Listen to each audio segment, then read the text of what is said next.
Muy rápidamente nos dimos cuenta de que está muerto y se convirtió en un poco de... Esta es una escena del crimen hasta cierto punto. Imagina esto. Un biólogo revisa una pantalla de rayos X en un laboratorio de Florida y de repente deja caer el mouse. En la imagen hay una columna vertebral perfectamente enroscada dentro del estómago de otro animal. No es la columna de una rata ni de un conejo, es la columna de una pitón birmana de casi 4 metros. Un depredador que puede tragarse un ciervo entero, que no tiene enemigos naturales en Estados Unidos, que ha devorado el 99% de los mapaches de los Everglades, acaba de convertirse en la presa. Y lo más aterrador no es que exista un animal capaz de comerse a una pitón entera. Lo más aterrador es que ese animal llevaba miles de años viviendo justo debajo de las botas de los investigadores. Y nadie, ni un solo científico, lo había sospechado jamás. Durante meses, los transmisores de radio que rastreaban a estas serpientes gigantes se apagaban uno tras otro, sin sangre, sin restos, sin ninguna pista. Como si el pantano se las tragara sin dejar rastro. Lo que estás a punto de ver es la historia real de cómo se descubrió al asesino silencioso de los Everglades, un cazador tan discreto que pasó desapercibido durante generaciones, y que hoy podría ser la única esperanza de un ecosistema al borde del colapso total. Quédate hasta el final, porque lo que capturaron las cámaras nocturnas cambió por completo lo que la ciencia creía saber sobre esta guerra silenciosa. Las señales que se apagaban. Todo comenzó como un proyecto de investigación rutinario, del tipo que jamás llega a los titulares. Un equipo de biólogos de un centro de conservación del suroeste de Florida llevaba tiempo implantando pequeños transmisores quirúrgicos en pitones birmanas juveniles. La idea era simple sobre el papel: seguir sus movimientos, entender cómo se desplazaban por los pantanos, mapear sus territorios de caza y, con suerte, encontrar patrones que ayudaran a controlar una plaga que ya se consideraba fuera de control. Era trabajo de campo puro. Botas hundidas en agua hasta el pecho, mosquitos por millares, calor húmedo que se pega a la piel como una segunda capa de ropa. Horas y horas siguiendo una señal de radio a través de raíces de ciprés y hierba de sierra cortante. El tipo de ciencia paciente que rara vez emociona a nadie fuera del laboratorio. Hasta que las señales empezaron a desaparecer. No era un fallo técnico. Los transmisores seguían funcionando perfectamente, emitiendo su pulso cada pocos segundos con una precisión de reloj suizo. El problema no era el aparato, era que la pitón que lo llevaba dentro simplemente dejaba de moverse, para siempre. La primera fue una serpiente juvenil que los investigadores habían bautizado con un número de identificación.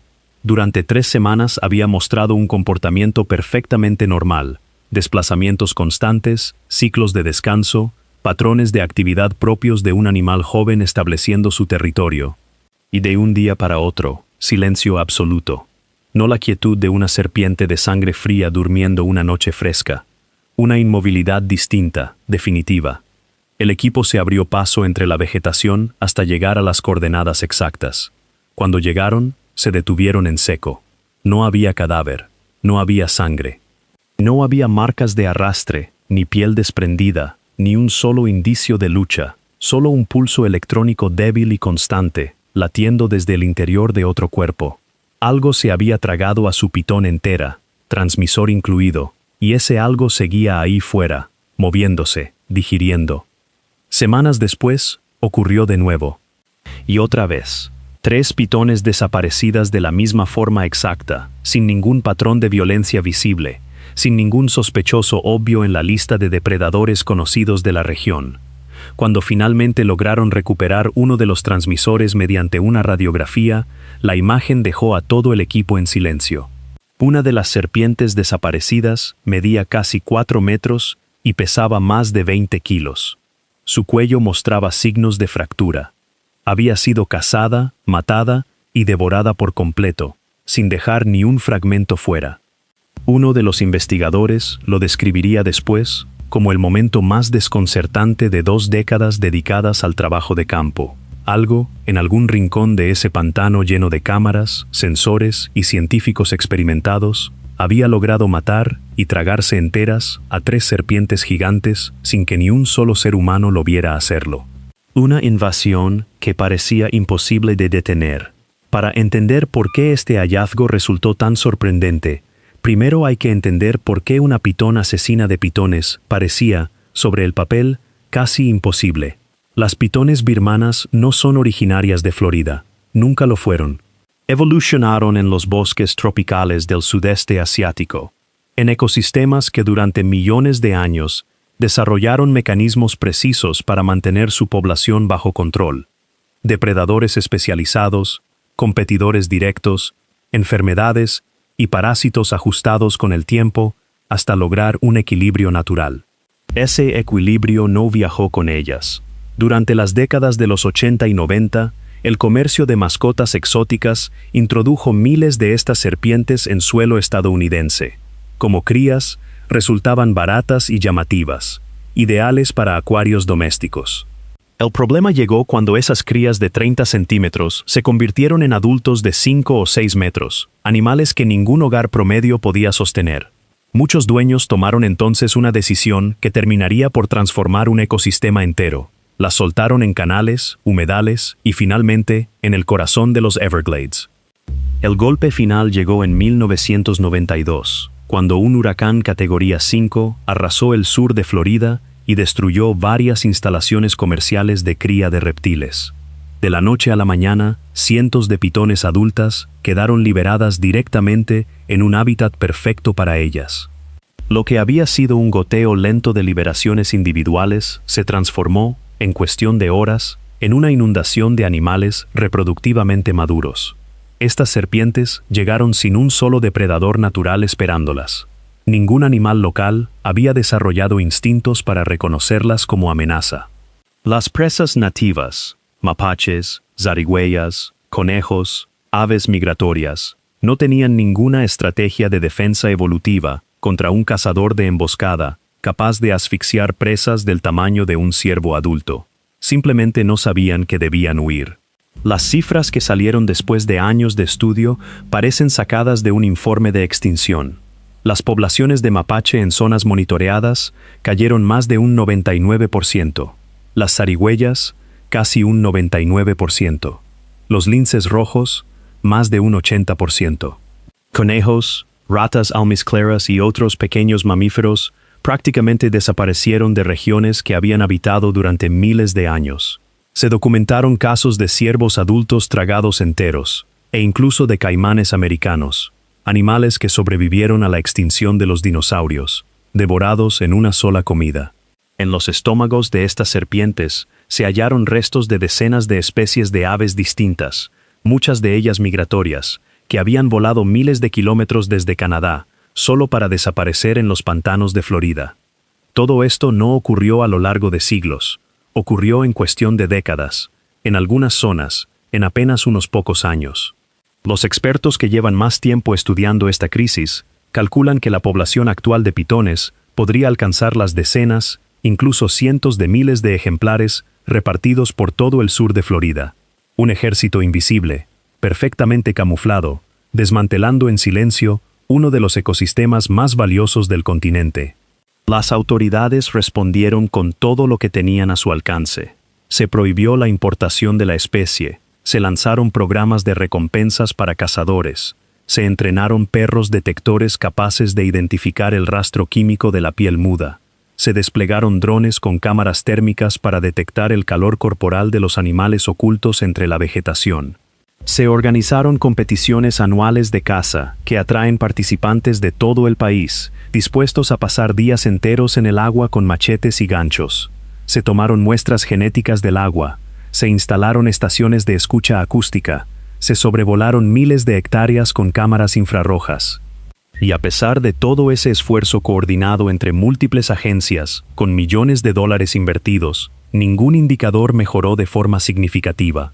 Los especialistas que llevaban años dentro de este problema llegaron, uno tras otro, a la misma conclusión incómoda. La batalla parecía perdida. El ecosistema, tal como existía antes, ya no era recuperable con las herramientas humanas disponibles. Y entonces, sin previo aviso, los transmisores empezaron a apagarse. Descartando sospechosos algo, devoraba pitones enteras, sin dejar evidencia física, y seguía moviéndose por el pantano como si nada hubiera pasado. Eso era un hecho. Pero cada teoría que el equipo de investigación planteaba terminaba desmoronándose frente a la evidencia. El primer sospechoso obvio era un caimán de gran tamaño, pero el patrón de daño no encajaba. Los caimanes aplastan, giran sobre sí mismos y desgarran, dejando huesos rotos, tejido destrozado y restos dispersos por una amplia zona. Aquí no había nada de eso, ni una sola marca externa. La segunda hipótesis fue un puma de Florida. Los pumas atacan con precisión quirúrgica, mordiendo el cráneo o la columna y dejando heridas punzantes inconfundibles, además de pelo y huellas en el barro. Tampoco había rastro de nada parecido. Se consideró un oso negro, capaz sin duda de matar una serpiente grande, pero los osos despedazan a sus presas, dejan restos esparcidos y huellas evidentes en el suelo blando. Nada de eso apareció tampoco. Cada pista apuntaba a lo mismo. Fuera lo que fuera, había consumido a la serpiente entera, de un extremo al otro, sin desarticular un solo hueso, exactamente como comería otra serpiente. Y ahí es donde el misterio se volvió aún más desconcertante, porque ningún modelo científico contemplaba la existencia de una serpiente local capaz de tragarse a una pitón de 4 metros. Frustrados, sin más hipótesis razonables sobre la mesa, los investigadores decidieron instalar cámaras de vigilancia nocturna en cada punto donde una señal se había apagado, y esperar. Pasaron semanas de grabaciones vacías, hierba moviéndose con el viento, aves inmóviles esperando el amanecer, algún mapache cruzando el encuadre por casualidad. Horas de nada que empezaban a sentirse como un callejón sin salida, hasta que, una mañana cualquiera, alguien reprodujo un nuevo clip, y la sala entera se quedó en silencio. El depredador que nadie esperaba. Lo que apareció en la pantalla no era ninguno de los sospechosos habituales. No era un caimán, ni un puma, ni un oso, ni un ave rapaz. Ni siquiera era un animal especialmente grande. La grabación mostraba una serpiente robusta, de cuerpo oscuro y musculoso, completamente inmóvil entre la hojarasca junto al agua, casi invisible sobre el fondo de materia vegetal en descomposición. No estaba escondiéndose por miedo, estaba esperando, en la posición perfecta de emboscada, ubicada exactamente donde cualquier presa que bordeara la orilla pasaría a su alcance sin darse cuenta de nada, y entonces atacó. Un movimiento tan rápido que la cámara apenas logró capturarlo con nitidez. En una fracción de segundo, aquella serpiente se lanzó sobre una pitón juvenil antes de que ésta tuviera la más mínima oportunidad de reaccionar, de enroscarse o de escapar. Lo que siguió fue un proceso lento, metódico, casi hipnótico. La serpiente fue desencajando su mandíbula alrededor de la cola de la pitón, y poco a poco, tragándose el cuerpo entero, centímetro a centímetro, durante más de 1 hora completa, todo registrado sin interrupción por la cámara infrarroja. Se trataba de una mocasín de agua, también conocida como boca de algodón, una víbora venenosa que llevaba miles de años habitando exactamente esos mismos humedales. Un animal que los propios investigadores habían pisado cerca decenas de veces en sus recorridos, sin dedicarle jamás un segundo pensamiento. Una serpiente nativa devorando, con total normalidad, a la especie invasora que llevaba décadas destruyendo el ecosistema. El animal más subestimado del pantano resultó ser, todo este tiempo, parte fundamental de la resistencia. Los análisis por radiografía confirmaron lo que la grabación ya insinuaba. En uno de los casos documentados, la mocasín de agua había consumido a la pitón, empezando por la cola, un proceso extenso y meticuloso. El depredador apenas superaba el metro de longitud, y su presa era casi tan larga como ella misma, una hazaña que empujaba los límites de lo que se creía físicamente posible para esta especie. El arma perfecta visto en retrospectiva, este descubrimiento no debería haber sorprendido a nadie. La mocasín de agua es uno de los depredadores más infravalorados de todo el continente. Los adultos suelen medir entre 70 centímetros y 1,20 m, aunque algunos ejemplares excepcionales superan el 1,80 m. Son animales de cuerpo pesado y musculatura densa, perfectamente adaptados a los mismos entornos semiacuáticos que las pitones colonizaron al invadir Florida. pantanos de ciprés inundados, praderas de agua negra, sistemas de raíces sumergidas donde la visibilidad se reduce prácticamente a cero. Este territorio siempre les perteneció. Las pitones simplemente se mudaron a su propia casa. Su famosa exhibición defensiva, enroscarse, abrir la boca de par en par mostrando el interior blanquecino, no es más que una advertencia teatral. El arma verdadera es invisible a simple vista. Estas serpientes pertenecen a la familia de las víboras de fosetas, lo que significa que poseen órganos sensoriales especializados entre los ojos y las fosas nasales, capaces de detectar radiación infrarroja con una precisión asombrosa. No dependen únicamente de la vista o el olfato, literalmente pueden ver el calor. La oscuridad no supone ningún obstáculo, el camuflaje tampoco. Incluso una pitón de sangre fría, apenas un poco más cálida que el agua circundante después de tomar sol o digerir una comida, genera suficiente contraste térmico como para ser detectada al instante. En su propio territorio, no existe forma de esconderse de una mocasín de agua. Y luego está el veneno, una mezcla hemotóxica refinada durante millones de años de evolución para destruir tejidos y células sanguíneas desde dentro. Contiene enzimas capaces de descomponer membranas celulares, alterar la coagulación y provocar necrosis generalizada. En presas de menor tamaño, la envenenación suele resultar letal en cuestión de minutos.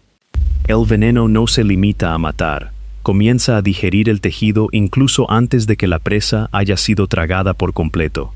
Los investigadores confirmaron que esta especie caza de forma habitual a más de 20 especies distintas de serpientes, incluidos otros ejemplares de su propia especie. Comer serpientes no es una habilidad nueva desarrollada a raíz de la invasión de las pitones. Es, sencillamente, lo que estas víboras han hecho siempre, por diseño evolutivo e instinto puro. Las pitones birmanas simplemente se sumaron a un menú que ya existía desde mucho antes. Su estrategia frente a presas grandes o potencialmente peligrosas es tan simple como efectiva. Un mordisco rápido y preciso, seguido de una retirada inmediata a distancia segura, dejando que el veneno haga el resto del trabajo. No hay forcejeo prolongado, no hay confrontación física sostenida. La mocasín de agua no necesita ser más fuerte que su presa, solo necesita ser más rápida durante un único segundo decisivo. Las pitones juveniles, todavía sin la fuerza muscular constrictora que desarrollan en la edad adulta, resultan especialmente vulnerables en esta etapa temprana de su vida. Para una mocasín de agua, en ese momento, son simplemente otra serpiente más.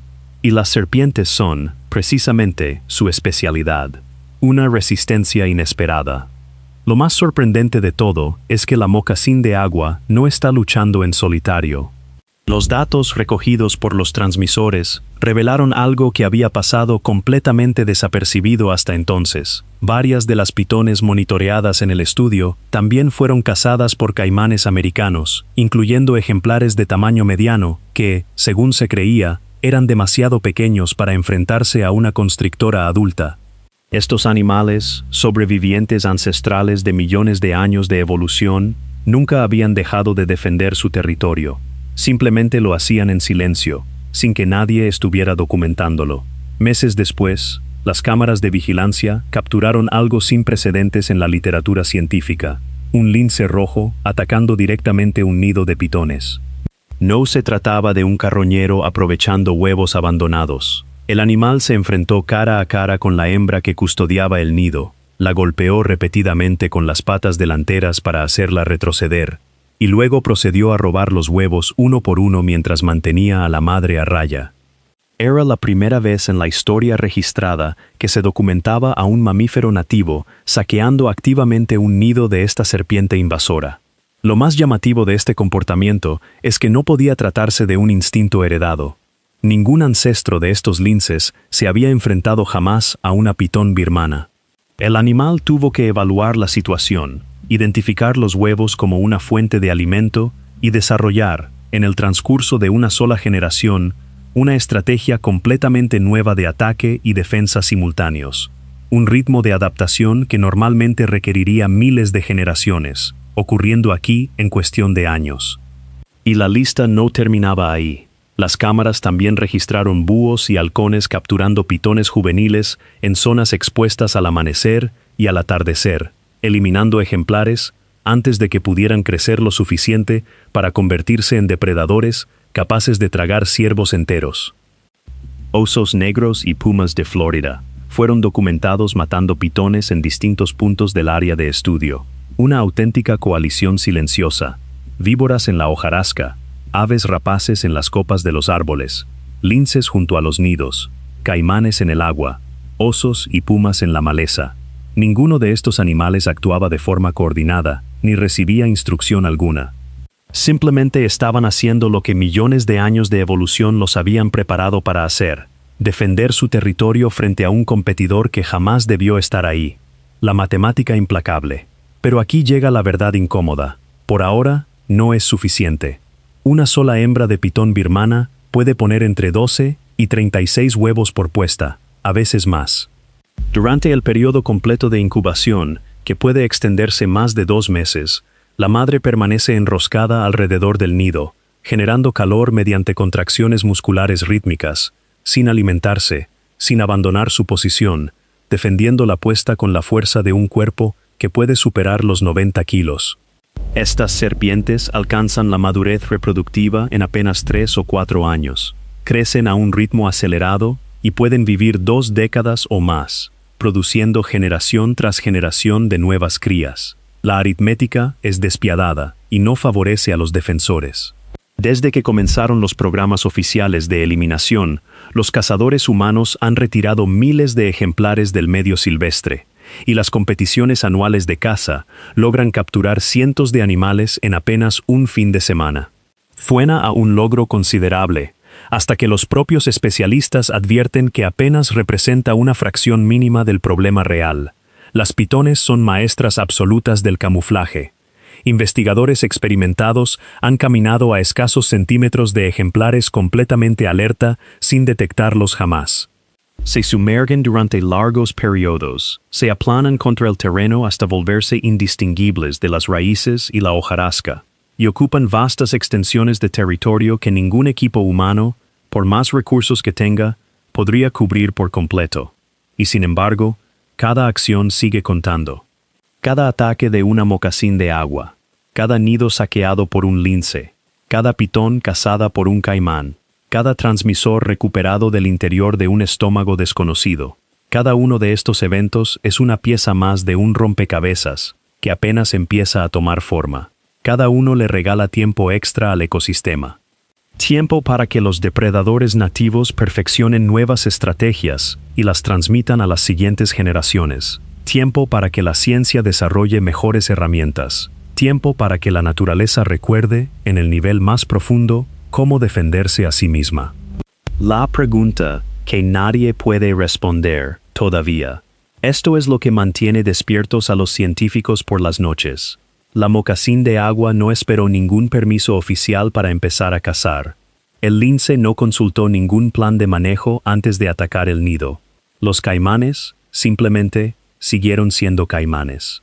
Mientras los equipos humanos diseñaban programas, solicitaban financiamiento y coordinaban entre agencias, el pantano ya estaba luchando por sí solo, en silencio, sin pedir autorización a nadie. Las cámaras lo demostraron sin lugar a dudas. Está ocurriendo. La pregunta que los datos todavía no pueden responder es si está ocurriendo lo suficientemente rápido. Si el comportamiento aprendido por una mocasín de agua logrará transmitirse a través de suficientes generaciones como para inclinar la curva poblacional. Si el nido saqueado este año por un lince rojo enseñará algo que, dentro de una década, cambie por completo el equilibrio. Si la suma de todos estos esfuerzos, las víboras entre la hojarasca, las rapaces en el cielo, los caimanes en el agua, los cazadores humanos con sus recompensas, logrará, finalmente, superar la capacidad reproductiva de una especie que parece no tener límite. Esa es la pregunta que nadie puede responder todavía. Y es la misma pregunta que empuja a los investigadores a volver al agua cada mañana, a revisar los monitores con una atención distinta a la de antes, ya no solo rastreando pitones, sino rastreando también a aquello que las ha estado cazando en silencio todo este tiempo. Lo fascinante de todo este proceso es que nadie lo diseñó. Ningún biólogo se sentó a planificar que una víbora de fosetas desarrollara una preferencia por presas gigantescas, ni que un felino de 20 kilos empezara a asaltar nidos de una serpiente que triplicaba su tamaño. Todo esto surgió por sí solo, como una respuesta biológica improvisada frente a una amenaza que jamás debió existir en ese territorio. Es la naturaleza reorganizándose en tiempo real, encontrando huecos, aprovechando debilidades, ajustando comportamientos que llevaban milenios sin necesitar cambiar. Y quizás ahí está la lección más importante de toda esta historia. Durante años, la conversación sobre la crisis de los Everglades giró casi exclusivamente en torno a lo que los seres humanos podían o no podían hacer. Programas de captura, presupuestos, tecnología de rastreo, drones, perros entrenados. Toda esa maquinaria humana, con toda su inversión y su esfuerzo coordinado, apenas logró arañar la superficie del problema. Mientras tanto, la respuesta más eficaz no vino de un laboratorio ni de una agencia gubernamental. Vino de una serpiente de menos de 1,5 metros que nadie consideraba relevante, de un felino que improvisó una táctica nueva en cuestión de meses, de caimanes que jamás dejaron de hacer lo que siempre habían hecho. Ese contraste es incómodo y al mismo tiempo esperanzador. Incómodo porque demuestra los límites reales de la intervención humana frente a una crisis ecológica de esta escala. Esperanzador porque revela que los ecosistemas, incluso los más golpeados, conservan una capacidad de respuesta que muchas veces subestimamos por completo. La resiliencia no siempre llega en forma de un gran plan maestro. A veces llega arrastrándose, en silencio, entre la hojarasca, esperando el momento exacto para atacar. Los equipos de campo ahora hablan de esta situación en términos distintos a los de hace apenas unos años. Ya no describen la crisis como una batalla perdida sin matices. La describen como una carrera contra el tiempo, donde cada nueva generación de depredadores nativos podría estar aprendiendo, poco a poco, a cerrar la ventana de oportunidad que las pitones han disfrutado durante más de 3 décadas. Nadie se atreve todavía a llamarlo una victoria, pero tampoco nadie se atreve ya a descartarlo como algo imposible. Esta noche, en algún rincón de los Everglades, entre raíces de ciprés y aguas oscuras, una mocasín de agua digiere lentamente a una pitón entera. Su transmisor sigue emitiendo un pulso constante, casi como si el propio pantano quisiera dejar constancia de lo que acaba de ocurrir. A menos de 1 kilómetro de distancia, cientos de huevos están a punto de eclosionar, y en algún punto entre esas 2 escenas se decidirá, generación tras generación, el destino de uno de los ecosistemas más singulares del planeta. Esta guerra silenciosa apenas está comenzando, y el próximo hallazgo podría cambiarlo absolutamente todo. Si esta historia te dejó con la boca abierta tanto como a mí cuando la investigué, dale like a este video, y sobre todo, suscríbete al canal Wise y activa la campanita de notificaciones. Aquí seguimos de cerca cada nuevo descubrimiento sobre esta guerra silenciosa que se libra en los pantanos de Florida, y no querrás perderte el próximo capítulo de esta historia. Nos vemos en el siguiente video.